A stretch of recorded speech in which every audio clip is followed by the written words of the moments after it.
the principles of healthy masculinity, because masculinity is being attacked right now like never before. I don't know if you've even seen recent Navy SEAL commercials with transgenders in them, or Navy. It's like, give me a break. Could we stoop any lower?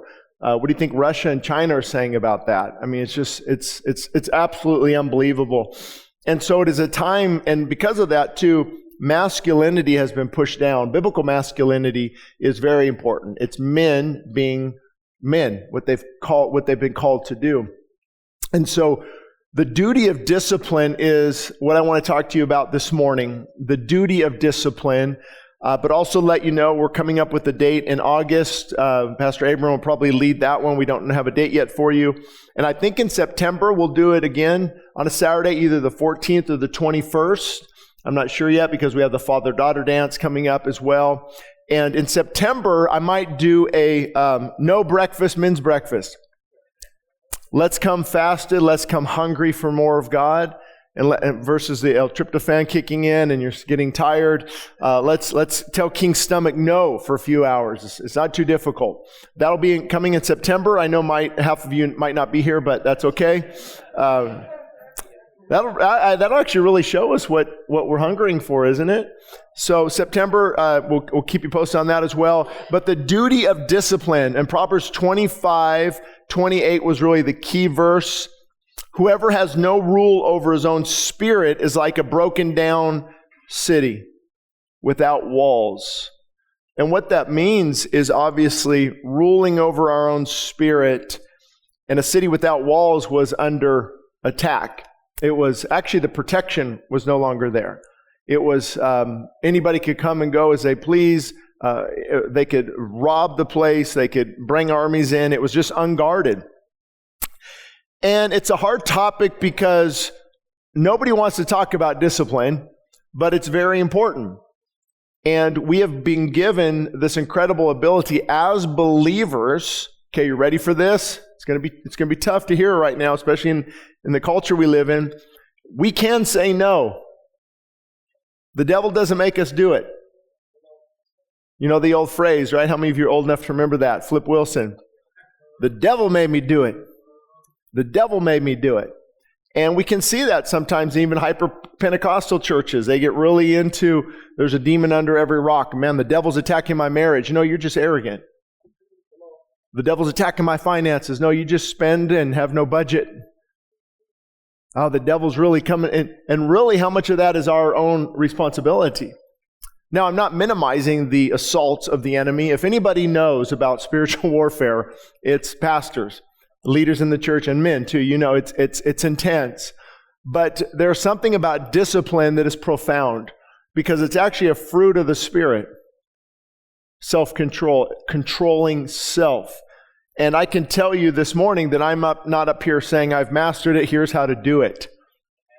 I'm here telling you I'm a work in progress just like everyone else, but it can be done because Scripture actually commands it. The duty of discipline. We actually have a duty, a calling to discipline ourselves. Benson commentary said, no rule over his passions and especially his anger. He exposes himself to unmanifold dangers and mischiefs. Don't you like how these old commentaries would write? And it's interesting when I looked at Benson, Poole, Matthew Henry, was late 1600s, maybe early 1700s. They all mention anger. And that never really crossed my mind.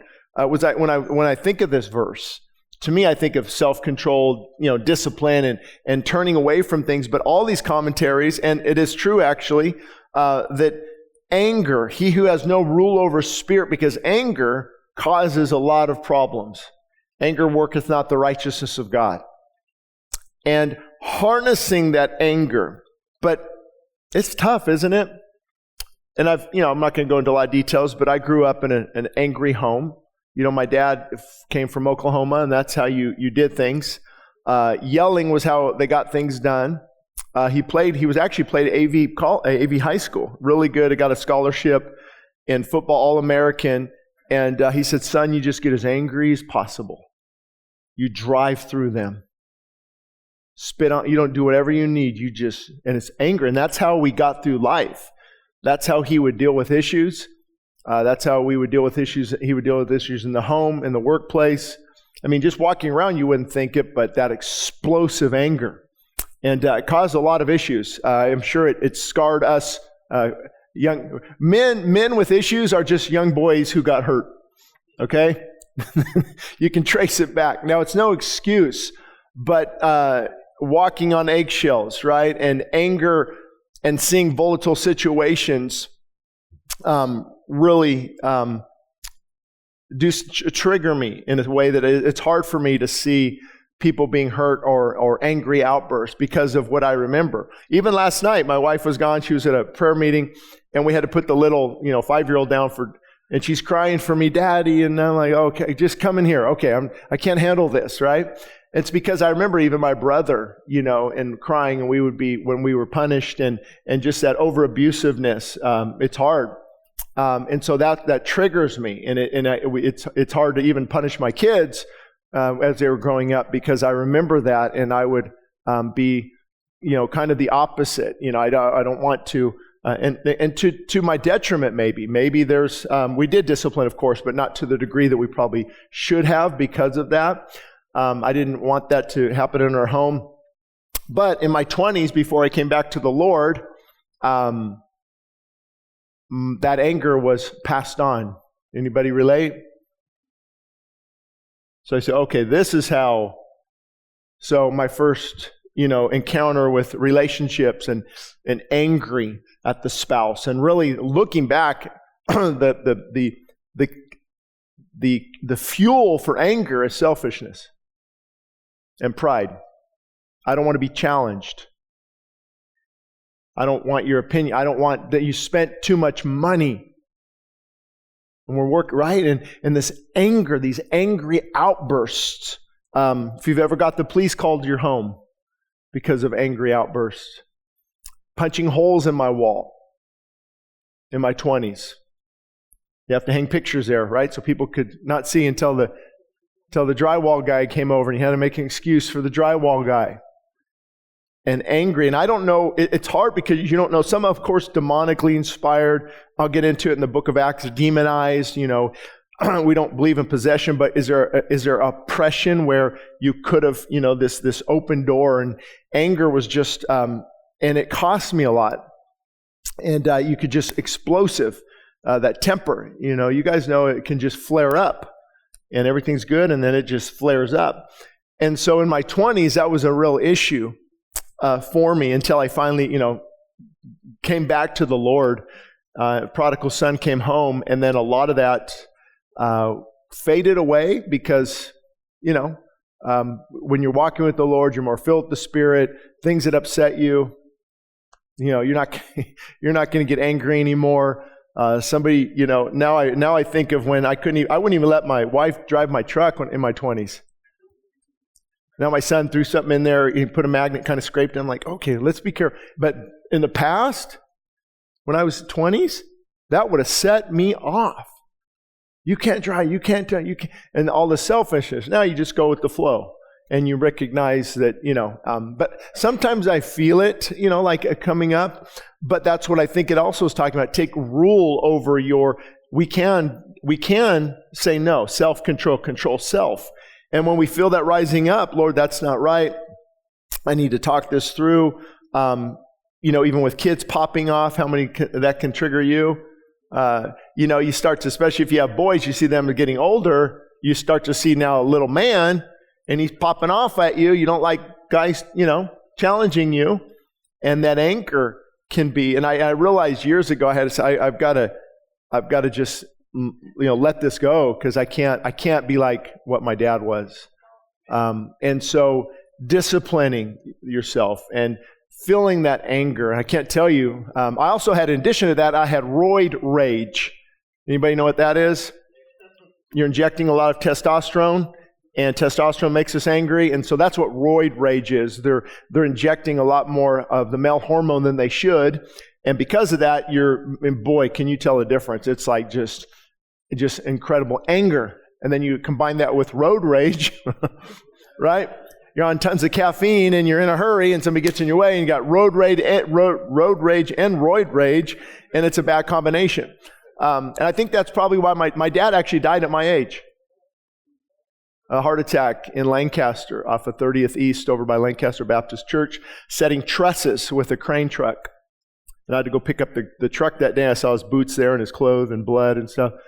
But I remember that they even told him, he was a pot of coffee, cigarettes, stress, and the doctors would tell him, that anger is going to kill you, anger and things. But of course, we didn't know what that meant back then. But now, of course, I'm not going to get into details. But they, with what anger does, increasing the adrenaline, it's very toxic. It's harder on the body and the heart and organs. The Bible talks about that. Peace and affecting the bones, and it's interesting how the body is designed by God for these very things. And so, I didn't have any of that in the notes. I just thought it was important to really focus on. It does have to do with controlling that anger, minimizing it, and really looking at why do we get angry, right? And I've talked to many men over the years, a lot, thousands, because I used to speak at men's conferences, and a lot of it has to do with selfishness, my lifestyle, right? If your lifestyle is being challenged, hey, I've got the toy hauler ready.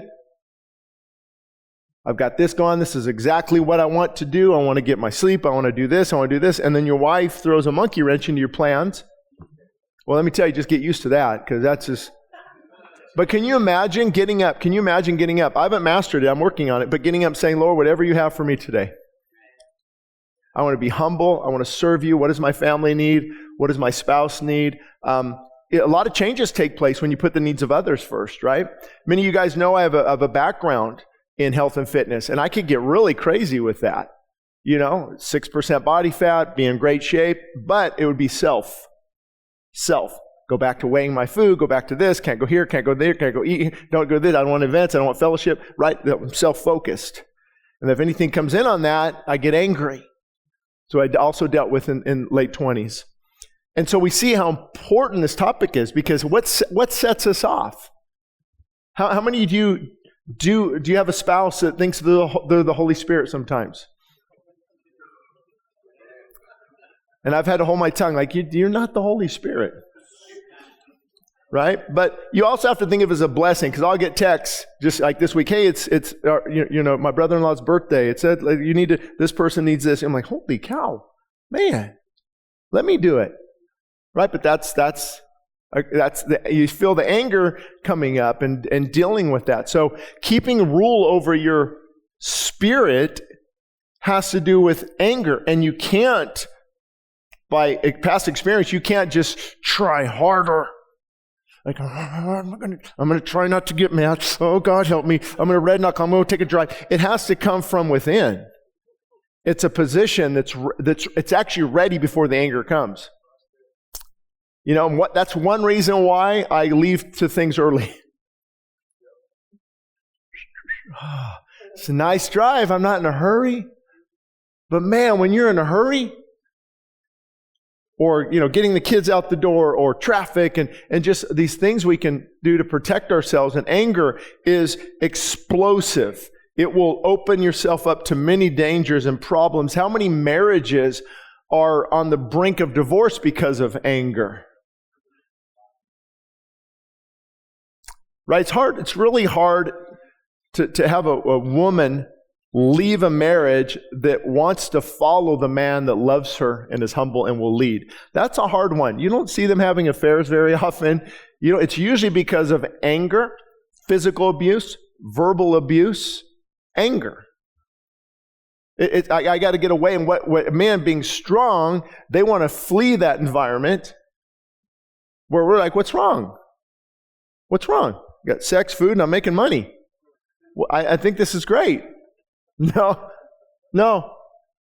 So that role that God has given you to lead, if it becomes domineering, and you begin to dominate your family instead of lead your family, it's good for your kids to hear sorry.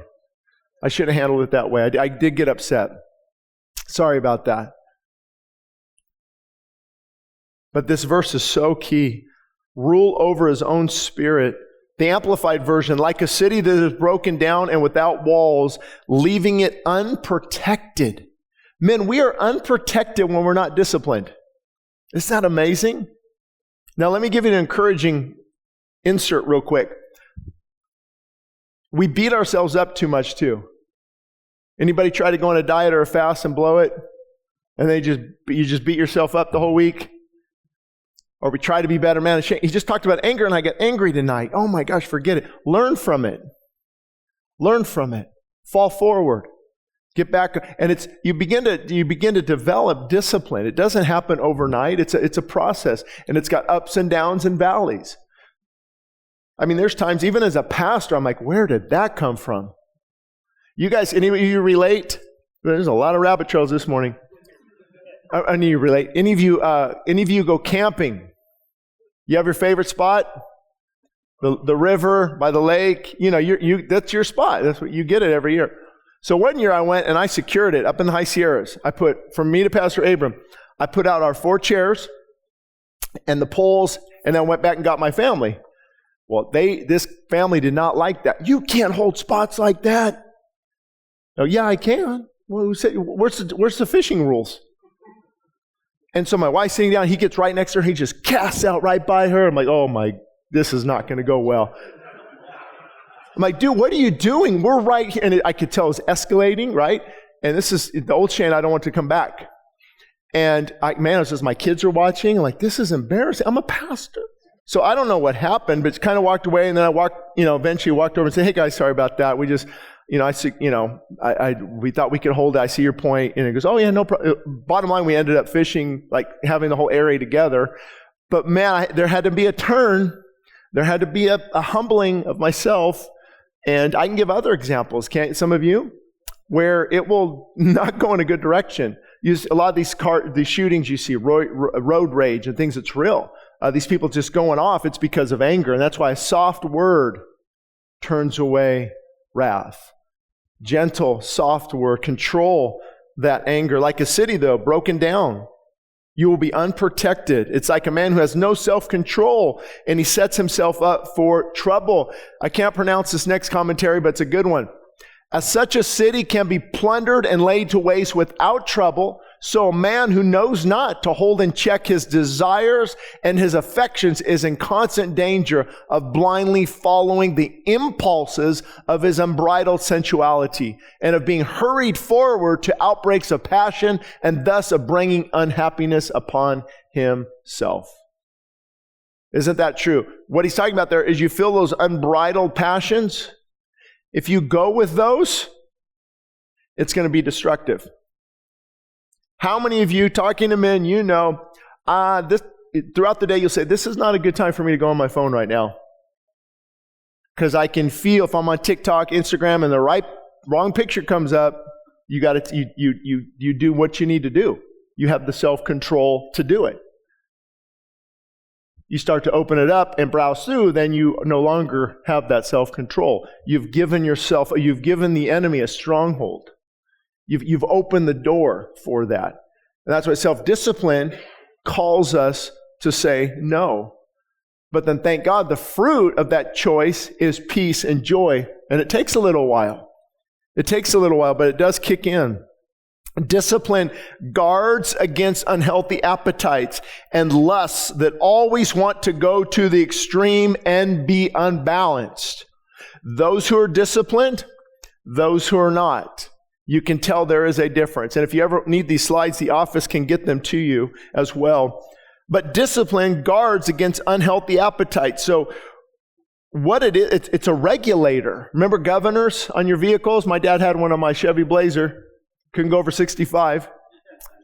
It governed, it regulated the speed. And so discipline tells the appetites, no, I'm not going to go in that direction. I'm turning from it. And then life's going, and then you stumble, you fall. And then you know what? I'm not going in that direction. It's a constant battle. But I'd rather be on the winning side than the losing side. Because what happens when we give ourselves up to the passion, say, oh, forget it, then where does it stop? And in when I was studying for that message I did on pornography, I think a couple years ago, stats I didn't even know of, things I didn't need to know about how more disgusting it's getting and things like that, shows, and it talked about giving, if you're addicted, let's say like gluttony is a sure indication of probably also a porn addiction. Because if you can't say no to the animalistic appetites of the flesh, here, you're not going to say no to the sensuality aspects of it either. So it connected, the discipline was connected in all areas. If I give into something I know I shouldn't be giving into, it's going to have ramifications in other areas. How can I be strong in this area, but weak in other areas? It's really challenging, because self-discipline, the fruit of the Spirit, means you're disciplined, and because you said no to these things, now you're strong to say no to this. Now, there are exceptions, but that doesn't make the rule void. But for the most part, and you know, if you ever fasted, it's much easier. Once you get that control under, it's like you're moving. But man, a big steak at In-N-Out, or a couple big hamburgers at In-N-Out Burger and chocolate shake, I'm like, might as well hit Krispy Kreme tonight. I might as well. And then you right, because you've let that wall down. That wall of discipline. So discipline strengthens you again. And I don't know where you're at this morning. It doesn't matter, but you can begin building the wall today. Just one brick at a time. Begin building that wall and saying no to things that God might be convicting you about. The Old Testament punishments were extreme because of the seriousness of sin. Self-control was the mechanism that kept sin at bay. Controlling self is not only about actions, it's also about attitudes such as anger, jealousy, bitterness, judgmentalism, and selfishness. Because sometimes we think of self, right, controlling self, I'm not going to go off, but it's also in here in the heart. In here. Because we can be critical, we can judgmental of things, and we are losing that discipline to bring our thoughts captive. The Bible says, take every thought captive. You know what? That's not a good thought. That's not right. Lord, help me. And you take that thought captive, because if you don't, it'll take you captive. And it'll carry you wherever you want to go. Be anywhere your feet go, your mind first thought of. So it takes place there. We have certain responsibilities that engage God's grace, strength, and blessings. This is amazing. And I know in Christian theology, and that's why I try to be careful. If you ever notice, because I try not to get, it's all about discipline. Why aren't you guys here at 5 a.m. every single morning? And why aren't you doing this? And you get a drill sergeant. That's good for Navy SEALs. But that you can get really extreme and become legalistic and rigid and domineering and forceful. And that's not healthy either. But then the other side is just nothing. Just, hey man, no, whatever I want to do. And the discipline stuff, that was, back for the Old Testament saints. But today we live under, and I love this one, we're no longer under the law, we're under grace. So we can just kind of live however we want. And that's not healthy either. So in the Bible, we have responsibilities. And if we do something, it engages God's grace, it engages God's strength, and it engages God's blessing upon our lives. He blesses the person who's disciplined, whose heart is right, who's seeking after God. Doesn't it take discipline to seek Him?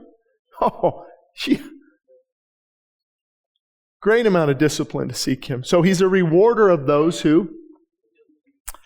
Diligence means I don't see the fruit, but I'm going to keep doing it. It takes discipline. So let's look at a few scriptures. Have you found honey? Yes, I have. Eat only as much as you need, lest you be filled with it and vomit. That's a great verse on food control. And we forget 2,000 years ago, actually Proverbs probably 3,500 years ago, how they ate in different things. They would just be out walking, and here's this huge, beehive, and they're just gorging themselves. It's gluttony on the honey.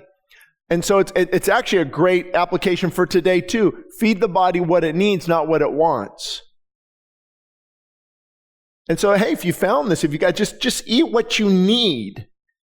Eat what you need. And that's a major healthcare crisis in our nation, of course, is obesity and type 2 diabetes. I won't go into all that. I have many times before. But this is the solution. This is the solution. And it's hard, I know, because somebody left me 2 Pop-Tarts on my desk, and both of them aren't making it home. My wife said to bring, right? I mean, both of them might not make it home. I have to bring one home. But they're going to be here. I'm sorry. That's something for Ignite. Let me change gears. Proverbs 27:12. A prudent man foresees evil, and he. A what? A prudent man foresees evil, and he hides himself. I think most of us can foresee where something's going, can't we? It's not like Gomer Pyle. You just want, and just walk in. I mean, you see, I see where this is going. I see where this is going. There have been times, I just did a couple weeks ago, I texted Abram, my wife, and Tim at the same time. I was in a situation where everyone left, and I was in the building with another female. She's in a different room. I'm in my office. I'm working. I'm like, everything, okay. Hey, guys, I'll be home about 30 minutes, just letting you know, because you can foresee things.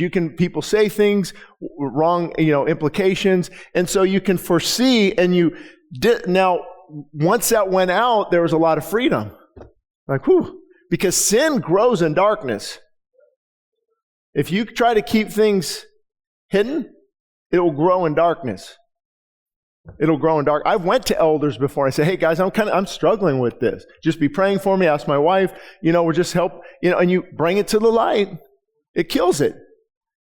Because we continue in our addictions, don't we, in the darkness? I got this under control. You don't have it under control. You can't control it. It controls you eventually. What's that saying? I don't know if I remember now, but sin takes you farther than you want to go, costs you more than you want to pay, and keeps you longer than you want to stay. Here's the thing. This is what I mentioned about Ignite. I'm glad I remembered it. I'm speaking this Wednesday at Ignite. I'm going to bring them a whole bunch of Pop-Tarts. But I'm going to say, by the way, guys, I just got a text that while she was making it, some of the rat poison from the shelf, a lot fell into the batch. So this appetite they had is now over. And I can't take credit. Steve Shell talked about this years ago on his podcast about in a cake, the same thing with a cake. But once you see the death in it, it changes your appetite.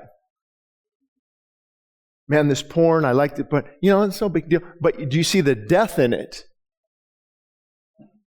Apply that to you compromise. And I'll talk about this more tomorrow morning. Compromise. You have to see the death in it. Doesn't that change things? A Pop-Tart? Hey, some rat poison fell in there. Who's eating it? Anybody still going to eat it? I don't think so. What about some marijuana fell in it? See, nobody's, yeah. See, that's how compromise works. A little bit closer. But you have to see the death in it.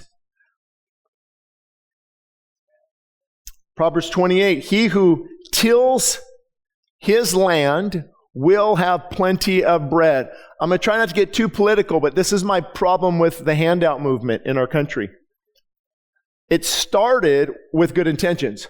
I think we should help single moms and people who need it. That's the whole point of, let's say, welfare system or Section 8 housing. It's at the root of it. Ben Carson, when he was over HUD, I heard him talking about this on podcast. The root of it was really a good idea, but government can't, do anything really good because they're over the whole United States. So this good concept but then allow people to take advantage of it. And the Bible is clear, you must work in order to eat. He who tills his land, if you're able, of course. Actually, the Bible would even provide for those who wouldn't. Leave your orchards open on the side. Let the poor come and take the food. And so the Bible would give some leeway there. But if you till your land, you will have plenty of bread.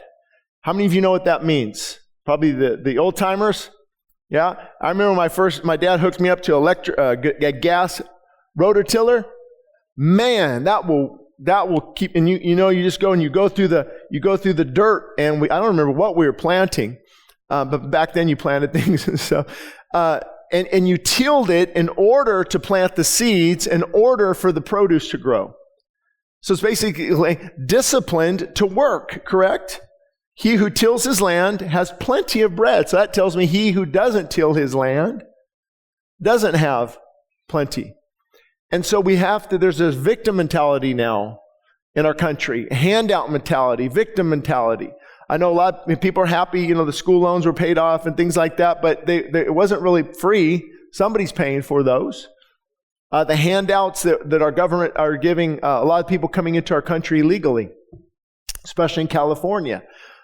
That's not going to create a good environment, because the more you just give me, it's expectations, and it's not even biblical. What is the solution? I have no idea. It's like saying, what's the solution after the Titanic hits the iceberg? So it's a lifelong battle to be disciplined. You can't go on a fast and kill every lust. God rewards those who diligently seek Him. Romans 13:14 tells us to make no provision for the flesh. What does that mean? Romans 13:14. Make no provision for the flesh. I love this Greek word. If you have time, you can look it up. It's easy to find now. I think there's a different slide for this one. It basically means don't plan ahead to satisfy the flesh. Make no provision for the flesh to fulfill its lusts. So when we plan ahead, you know what that looks like, right? Oh, my wife's gone tonight, or this is going to happen, or I'm planning ahead to sin. We've over the years prayed with people in the prayer room. Like they have their vodka in their purse. Like, I need to give this to you guys, deliver me. I came in for prayer because tonight I'm getting ready to go party. I'm ready. I've already made plans for that, but I don't want to do that now. I'm convicted. I need prayers. And so it means planning ahead to sin. Don't plan ahead to sin, but do plan ahead to walk in the Spirit. So I'm going to give you, since we're in the book of Proverbs, 7 ways that you can break down your city walls and be the areas we obviously know we need to be careful in. Sexual sin, right? Number 1, the more we feed certain appetites, the more they grow. That's an area that has to be shored up. And of course, that will look different to different people. There's so many different ways. And people say, should I get accountability? It doesn't hurt, but that's not a safeguard. It really comes from the heart. Accountability can help, but it's not a safeguard. Things on your computer can help, but there's ways around it. So it has to come from the heart. And then number 2, Proverbs talks about laziness. The flesh takes the course of least resistance. So you'll have to be disciplined to tell your flesh, no, flesh. I'm going to take the course of harder resistance. Don't do hard things, do very hard things. And that's why sometimes we do challenge you to come Sunday mornings at 6 a.m. Get out of the comfort. Well, it's not cold out anymore, so it shouldn't be as hard. Right? Just get up. I'm just going to go and worship for an hour and a half. Watch what a difference that makes. And the reason we don't, even myself from time to time, is because the flesh, obviously there's exceptions, but it's because that flesh wants to take the course of least resistance. And I think this is so important because the Proverbs doesn't talk about workaholics. So we think, okay, it must not have anything to do with that must be okay. Actually, workaholics are lazy at home. When I failed in my 20s, I was lazy at home. But I was a hard driving 12-hour day, working, paying the bills. This is success. This is how men rate success. The world's way, not God's way. And so we do have to be careful. Just because, I'm working. I know, if I start, not even at this church, but just all over, the guys who are, very successful, workaholics, their families are falling apart. All these guys, these billionaires or even multimillionaires, look at their family life. There's a cost to that. But they brag. Look how many apartments I own. Look at this, I own a real estate and this and this. But their kids are falling away from the Lord, if they even knew the Lord. That's why so many Hollywood actors and actresses, their children, it's sad what happens to them. Because it's all about them and their career. And same thing, I see men pursuing it. So you can succeed in business but fail at home. Doesn't that happen all the time? Why are we seeing so much issues in our country? Jails are full. And if I had time, I did this a few years ago at a men's conference. I think I could find the notes. But how much higher the suicide rate is in fatherless homes. Out of wedlock, fatherless homes. Crime, fatherless homes. Down the list that happens in fatherless homes. And of course, what many of us say, well, I'm still at home. Well, let me remind you, you don't have to leave home to be absent. You don't have to leave home to be absent. Can't you? Stay at home. And this does not help things. I've been realizing a lot lately how much, I don't even talk to my kids sometimes, it's these darn electronics.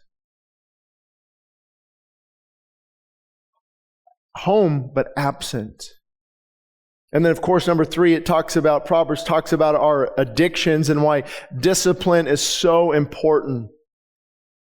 What you once controlled now controls you. Being disciplined in these areas, and you'll feel so much better. And of course, it talks about gluttony.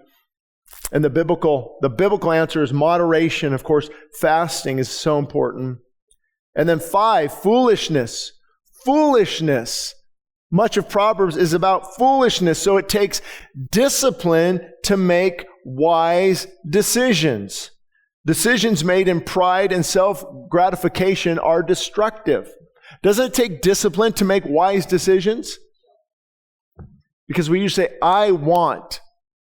From buying a home, buying a car, buying a toy, whatever it is, we don't exercise discipline. We make foolish decisions. And then parenting, being disciplined, isn't that hard? Let them see Christ in you. Be disciplined to let them see Christ in you. And guys, it is hard. I mean, I want to do more devotionals for my kids. I'm going to have to step up my game in that area. And just do it. Don't do hard things. Do very hard things. And the reward of discipline is incredible. I'll explain that in just a minute as I close. And then 7, money. Proverbs talks a lot about money and being disciplined in money. Oh, how important is that? Don't send this message to your wife. She'll get it on her own, hopefully. How many wish their wives were more disciplined in the area of money? Oh, nobody, huh? I know. I heard you. I'm going to tell her too. No. But I think a lot of that comes from because the man makes some money, and the man, the bank accounts, and that's a whole nother thing. But it feels like they feel there's some freedom there, right? And I would say give your wife some freedom, not overspending, but let them experience, just some. We have rules like probably not over $100. We talk to each other, things like that. But I think it's so important to let them experience freedom. And it's just coming from a guy who used to be real controlling. And I wasn't controlling because I had a controlling personality. I just felt like, okay, I need to control where the money goes because I know what the IRS is going to want. I control the thermostat because I know what the bill is going to be. I just gave that up this summer. Holy smokes. Man.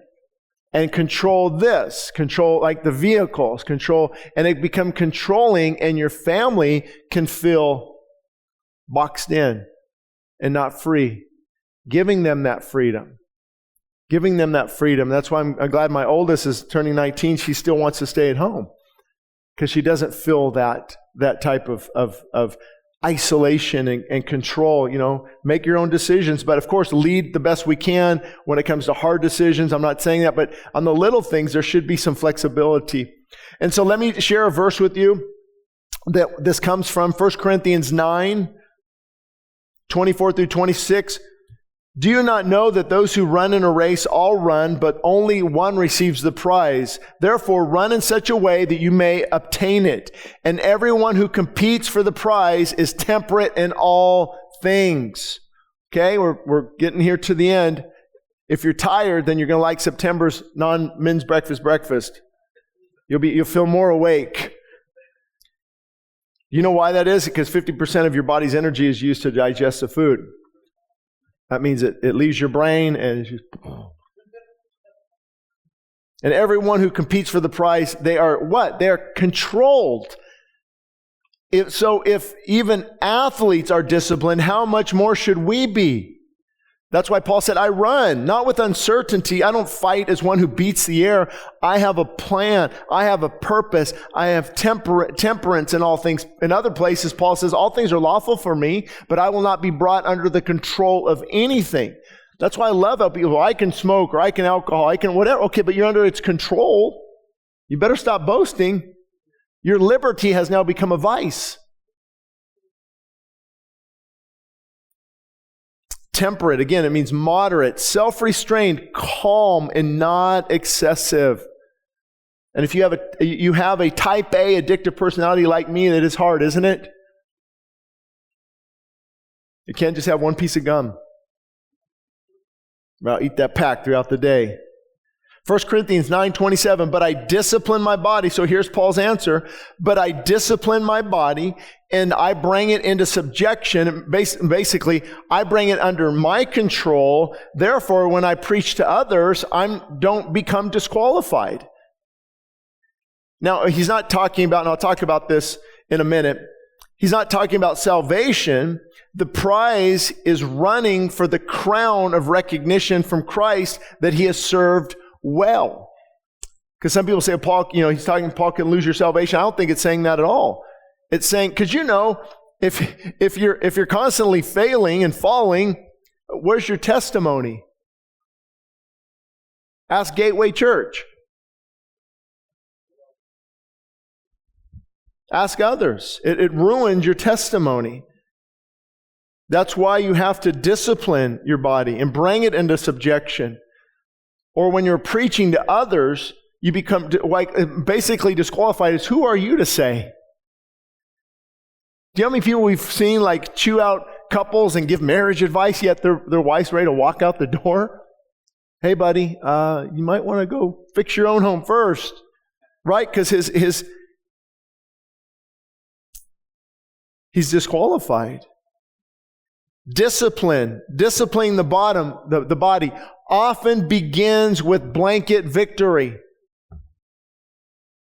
What's blanket victory?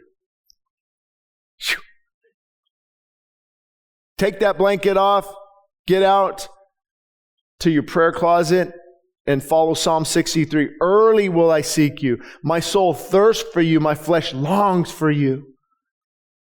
Whether you're a night owl, you can do whatever you do. But discipline begins in the morning. And actually, it's fueled from the night before, isn't it? If I'm up late watching what I shouldn't watch on Netflix, even though it's not that bad, but it's not that good. It's keeping me up 2 hours later than I should. And if you're like me, some ice cream and chocolate sound good about that time. And then I set the course for the morning. Oh, I don't want to get up. But can you imagine, what? I'm gonna cut off electronics. I'm gonna read the Bible. I'm gonna read E.M. Bounds. I'm gonna get hungry for God. And you wake up hungry for more of God because you just fed on that the night before. Guys, it's not difficult, but it's also not easy, correct? The fruit of being filled is self-control. Here's the key, play on words. The fruit of being filled with the Spirit is self-control, and an important mechanism of being filled is controlling self. It works together. Because when I talk about this in the past, people say, well, brother, people just need to be filled with the Spirit. Okay, but how are they filled with the Spirit? They're filled with the Spirit by disciplining themselves.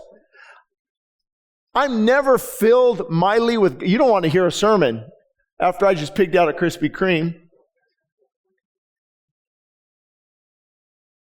and gave into something I shouldn't have, right? I'm not filled, I'm empty because I've quenched and grieved the Spirit. So disciplining the body leads to the filling of the Holy Spirit. And being filled now leads to self-control. It works both ways. You can't have one without the other.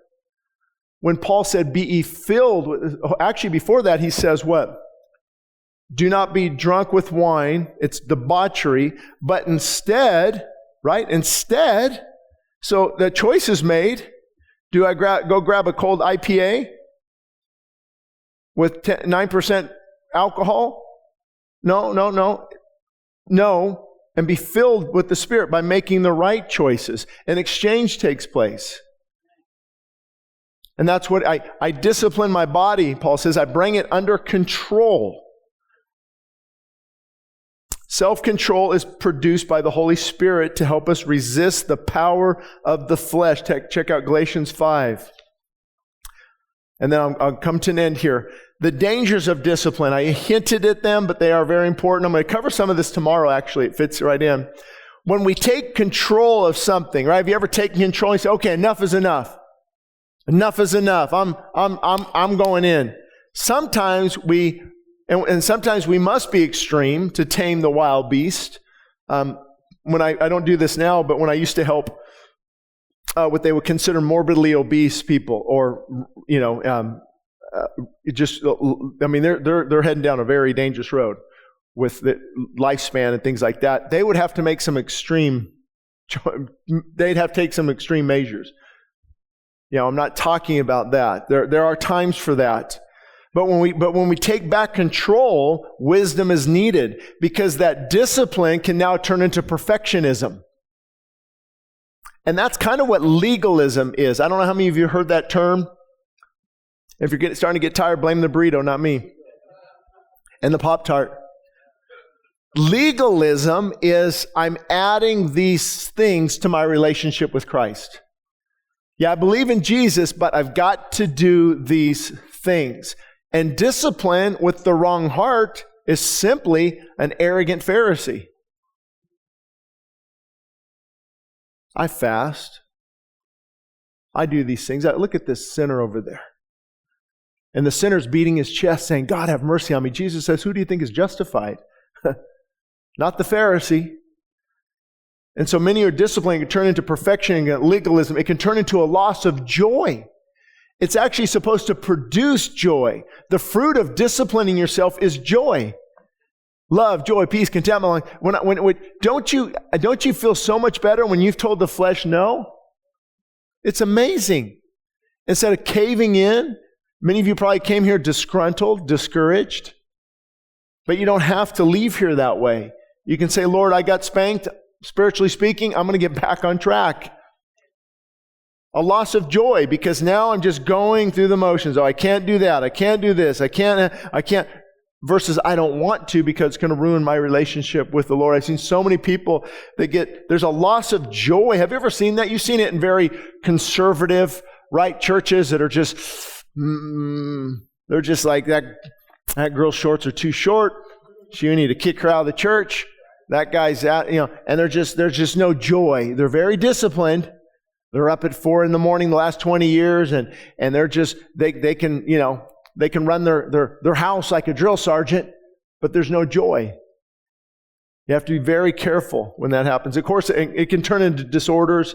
I won't talk a lot about that, but that's what the muscle dysphoria, I don't know if, or dysmorphia? Yeah. Or orthorexia, all these things. Did you know there's like People can get addicted, like think they're too small and want to inject their muscles with stuff, or get too focused on health. That's what I just talked to you about earlier. There's so many people out there I see, they're so focused on this. They're disciplined, but now it's turned into, it's way, way off the scale of health. It's into fanaticism. It's good to have a passion. And how do I know?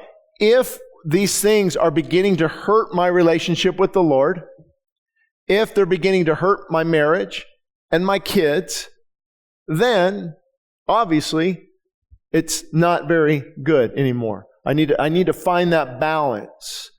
And because I try to, take care of myself in this area, because I saw my dad die at a young age. The other night, I took my daughters to yogurt, and they were so happy. They're telling their mom, they're telling their friends, like, "What's the big deal? Dad took us to get froyo."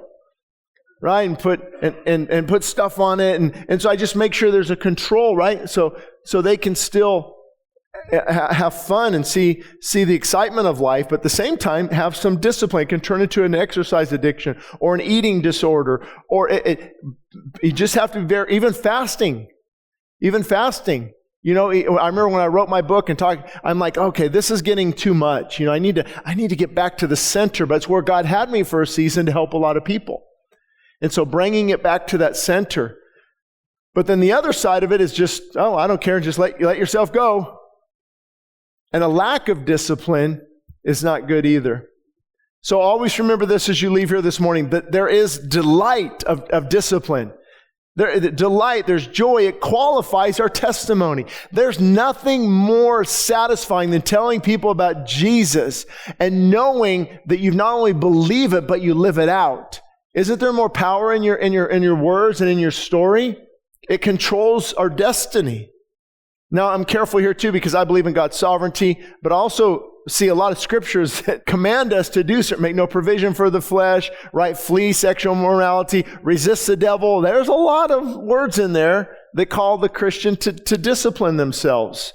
And because of that, and I'm convinced, I don't know, I've heard we don't know because the Bible's not clear, but does God have this plan, let's say, for me, for example, this plan for me? Okay, Shane, here's what I'd like to do in your life, but if you don't discipline your body, if you don't deal with these things, it might not be there. You might knock you off course the way you're living. The way you're living can knock you off course. So could it be that disciplined and following God that could open up more doors of opportunity that God has for us? Because that's hard for me to swallow if we're consistently in sin and not disciplining our bodies. And God's going to say, it's no big deal. Here's what I had for you. You can take it anyway. Because it's a journey. It's a journey that God takes us on. It can control, or maybe not control our destiny, but it can definitely aid our destiny. Maybe some of you're praying for marriages to be restored or to start a ministry. And I'm convinced that's why God had me wait till I was 40 to plant the church. Because it would have been a disaster. Disaster in my 20s. I would not be pastoring anymore if I planted this church in my 20s. So sometimes the character has to match up to the calling. Because God knows, doesn't mean we're perfect, right? You still got to be on guard all the time, but there is a process. I don't know how much I should share with you guys, but just don't share this video. Kidding, of course. But I knew before I met Morgan. Do you know when God's convicting you? Like it's just this thought that won't go away. This like, I need to do that. I need to do that. Oh man, and you can kind of know it's the Lord. And I knew I had to give up, or at least moderation or whatever you want to call it, but I could no longer continue to drink like I did in order to meet her. And I knew it, and it was a hard battle. Because when you come back to the Lord, you don't just stop cussing. How many of you that took a little while? I remember saying, brother, you curse. Oh, well, I'm a work in progress. Because that's how you communicate. Coming from construction, you say, boom, boom, boom, boom, boom. That's how you order people around. Go get the, it's like, it's hard to just turn that gauge off, right? Now I hear it here before I say it here, so it's like, this won't look good. And so I knew, okay, I have to deal with that. What about if I didn't? Because you attract who you are. And I knew in order for that next step, I had to get this area of my life in order. And then even planning the church, I felt the desire to do it, but I had to soften up. I had to soften up in order to plant a church. It was fine when you're public speaking because you're not shepherding, you're not leading. I can go in and men's conferences and boom, boom, boom. But there's a period that God had to chip off some pride and still there, right? He's still working till the day I die, just like he is in all of your lives. But there was and what about if I would have never did? What if I said, no, I'm fighting this. I don't want to be a pastor. They're weak. They're wimps. I'm going to tell people off. And even when we started the church, I've changed a lot. I remember hearing a couple of the first sermons. I'm like, oh my goodness. Wow. Ron was there. Ron Emar was there and his wife. And ask him. And because the way you learn is you hurt people. They tell you hurt them. You're like, oh man, I'm sorry, but gosh, Lord, help me. And you learn. You grow. I mean, I'd say stuff like, did this, but whatever I'm saying. Say, if you don't like this, there's the door. Don't let it hit you on the way out. Because I'm like, whoa, man. Now, sometimes I might feel it. I just won't say it. But see, God has to soften up for what He's called you to do. So disciplining your body will help facilitate destiny. Also, it conquers our passions and the things that oppose God.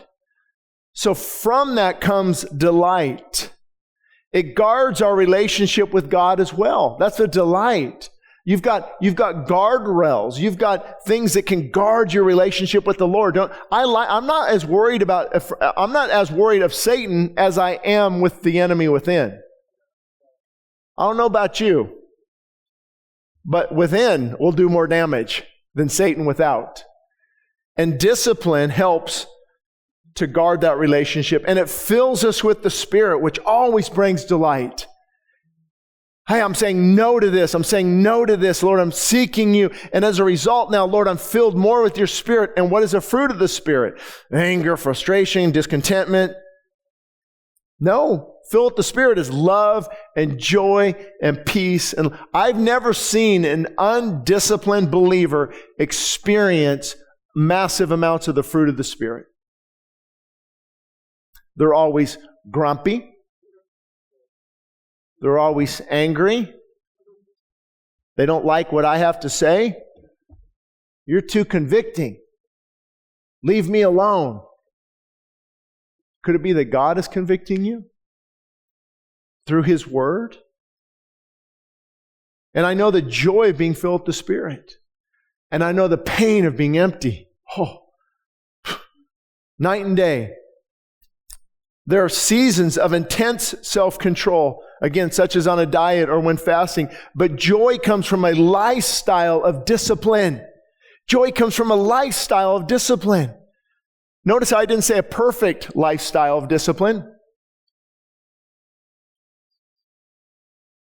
Do you ever fall?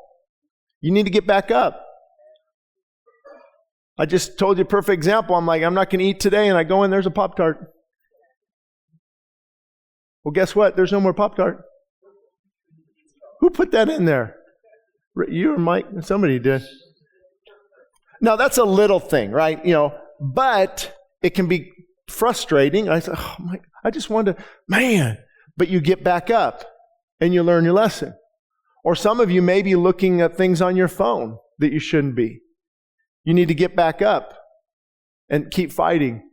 But don't rest on willpower. Don't rest on that. For example, the software I have, every single website I visit that's questionable goes to my wife's email. You think you're going to double think things? Oh, yeah. Oh, yeah. You want to get really embarrassed, have it go to your mom too. So there's things you can do. Say, I'm not I'm not going. You have self-control. You have restraints. I'm not strong enough to walk through life all the time and never be tempted by all the things that are out there.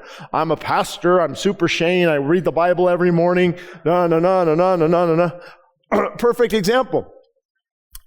I went to Mammoth Lakes to get some, I took my son, then I stayed a few days to work on the sermon, to do all the things just recently, 4th of July.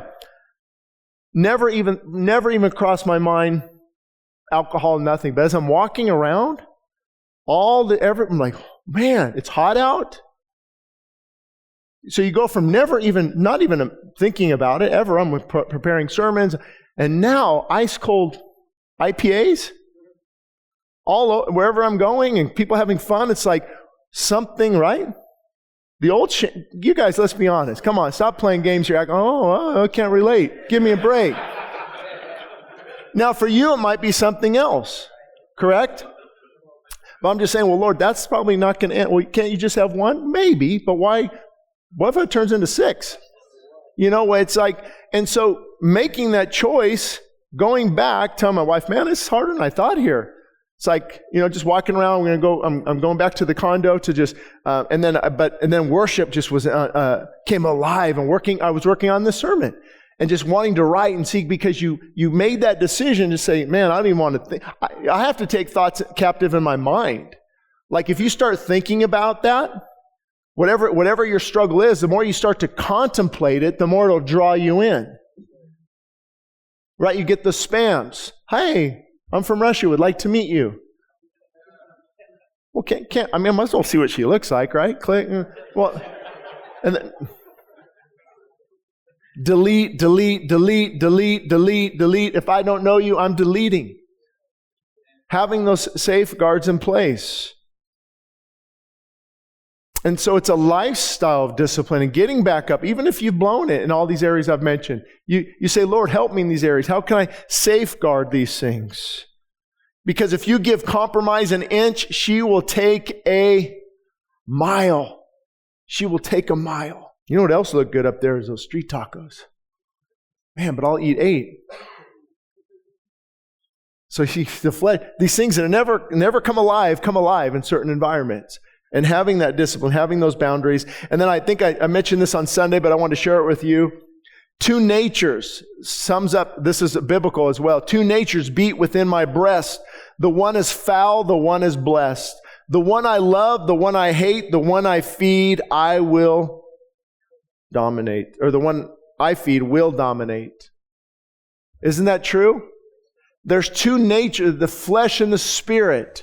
One is foul, the flesh. The other is blessed, being filled with the Spirit. The one I love, God's Spirit. The one I hate, but the one I feed will dominate.